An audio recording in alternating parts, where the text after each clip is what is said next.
जाने वाली तेज लोकल बदलापुर स्टेशन। 20 मिनट देरी से आने की संभावना है। प्लॅटफॉर्म क्रमांक 3 च्या किनाऱ्यापासून दूर उभे राहा। एक जलद गाडी जाणार आहे। कोणीही रेल्वे लाईन ओलांडू नका। प्लॅटफॉर्म क्रमांक 3 के किनारे से दूर खड़े रहिए। एक जलद गाड़ी जाने वाली है।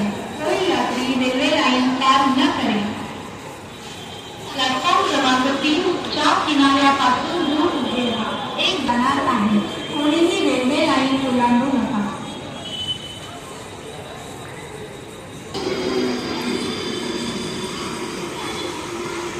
प्लॅटफॉर्म क्रमांक 2 वर आले ही लोकल 6:56 खोपोलीला जाणारी जुनी लोकल आहे। प्लॅटफॉर्म क्रमांक 2 पर आई हुई लोकल 6:56 की खोपोली जाने वाली धीमी लोकल है। प्लॅटफॉर्म क्रमांक 3 च्या किनाऱ्यापासून दूर उभे राहा। एक जलद गाडी जाणार आहे। महाराज टर्मिनसला जाणारी जलद लोकल प्लॅटफॉर्म क्रमांक 1 वरून रवाना होईल।